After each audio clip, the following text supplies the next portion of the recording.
Halo semuanya, di video pembelajaran kali ini saya akan menjelaskan materi tentang segitiga khususnya pada bagian sudut-sudutnya.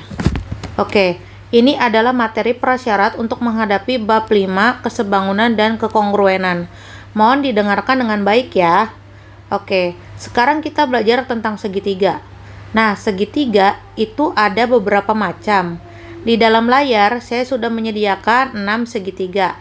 Kalian perhatikan baik-baik ya. Ternyata untuk menamai segitiga itu ada caranya. Nah, yang pertama berdasarkan panjang sisinya. Kita perhatikan ya segitiga yang berwarna biru tua. Nah, kalau kita lihat di sini, ini segitiga ini memiliki 3 sisi yang sama panjang. Oke, sehingga kita bisa beri tanda seperti ini ya. Nah, kalian sudah ingat atau sudah lupa bahwa jumlah sudut pada segitiga adalah 180 derajat. Artinya, semua segitiga apapun bentuknya, jumlah sudutnya adalah 180 derajat. Nah, kalau kita perhatikan di sini kan panjang sisinya sama, sehingga besar sudutnya juga sama. Artinya, kita bisa bagi 180, kita bagi dengan 3. Hasilnya adalah 60. Jadi kesimpulannya, besar sudut dari masing-masing sudut segitiga sama sisi adalah 60 derajat, 60 derajat, dan 60 derajat. Gitu ya. Selanjutnya kita masuk ke segitiga yang di tengah. Segitiga yang di tengah disebut segitiga apa? Nah, ini adalah segitiga sama kaki. Nah, kenapa dibilang segitiga sama kaki? Karena ada kesamaan di kakinya seperti ini. Oke, jadi kalau besar kakinya sama, panjang kakinya sama, berarti besar sudutnya juga sama.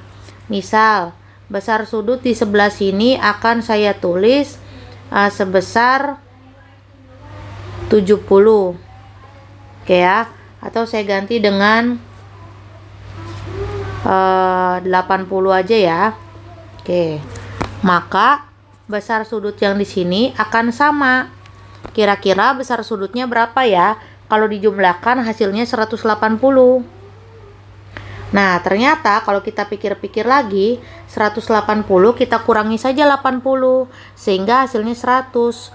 Lalu 100 ini akan kita bagi 2 menjadi masing-masing 50 derajat. Oke, gitu ya. Nah, semua segitiga sama kaki, besar sudutnya berbeda-beda. Namun, sudut di kaki-kakinya pasti sama. Tapi tidak harus 50. Nah, selanjutnya, yang di sebelah kanan, kalau kita lihat, panjang sisinya kan tidak ada yang sama. Sehingga kalau kita beri simbol seperti ini. Nah, artinya tidak ada yang sudutnya sama. Misalkan saya berikan sudut ini adalah sebelah sini ya, yaitu 110. Lalu sudut yang satunya lagi 20. Kira-kira berapa besar sudut sebelah sini? Nah, kita jumlahkan saja 110 ditambah 20 menjadi 130. Artinya kita butuh 50 derajat lagi untuk mencapai 180 derajat. Seperti itu ya.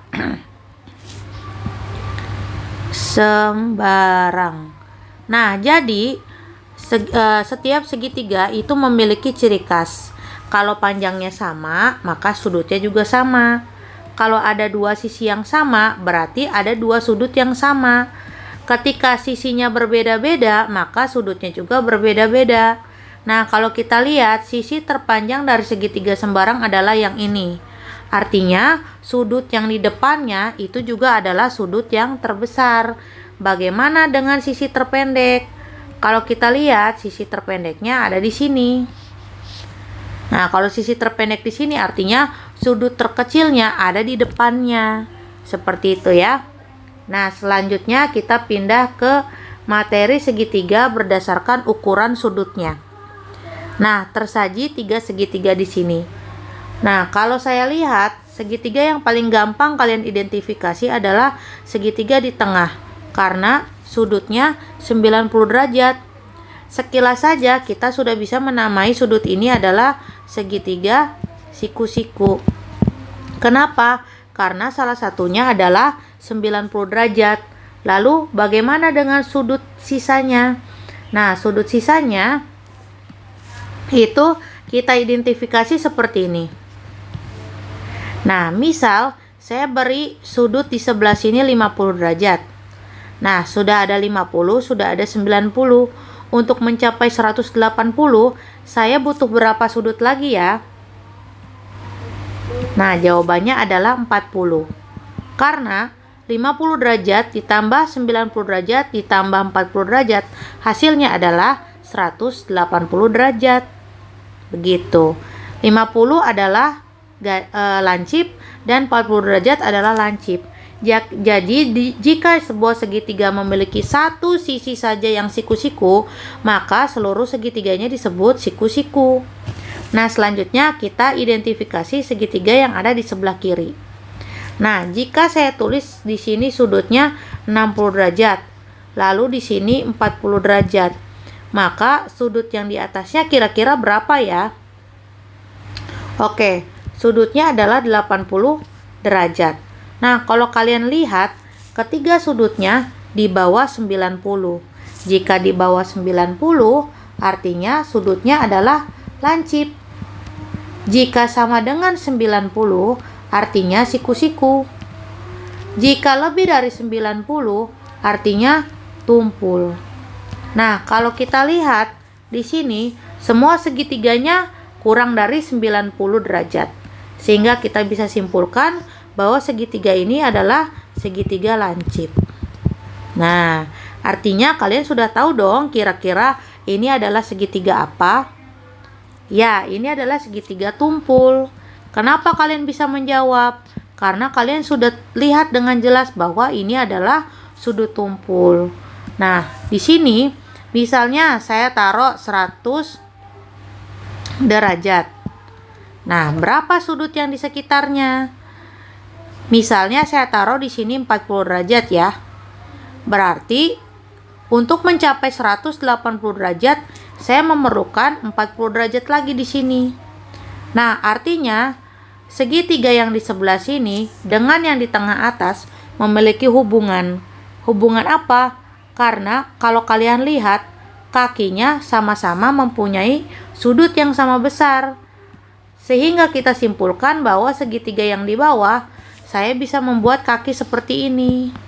Nah, jadi ini semua hanya pengelompokan saja.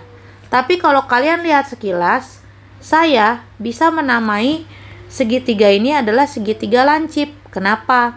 Karena semua sudutnya lancip. Lalu segitiga yang ini saya bisa namai juga segitiga lancip.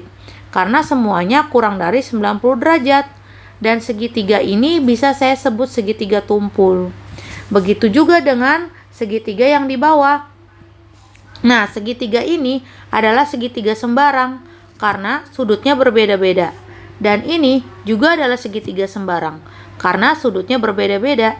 Dan ini adalah segitiga sama kaki karena ada dua sudut yang sama. Jadi kesimpulannya, ketika kalian melihat sebuah segitiga dan kalian ditanya, segitiga apakah itu? Maka kalian harus bertanya kembali, berdasarkan apa saya harus menjawab. Nah, misalnya kalian ditanya, ini adalah segitiga apa? Maka kalian bisa menanyakan balik atau menjawab dengan dua versi. Begini versinya. Berdasarkan panjang sisinya, segitiga ini disebut segitiga sama sisi. Namun, berdasarkan ukuran sudutnya, segitiga ini adalah segitiga lancip karena seluruh sisinya di bawah 90 derajat. Begitu. Mungkin informasi ini sudah kalian ketahui di SD, tetapi kadang-kadang informasi yang rinci seperti ini tidak kalian dapatkan, sehingga mudah-mudahan video ini bisa membantu kalian untuk memahami materi tentang bangun datar lebih dalam lagi. Terima kasih sudah menonton video pembelajaran ini. Sampai jumpa di video pembelajaran selanjutnya. Bye-bye.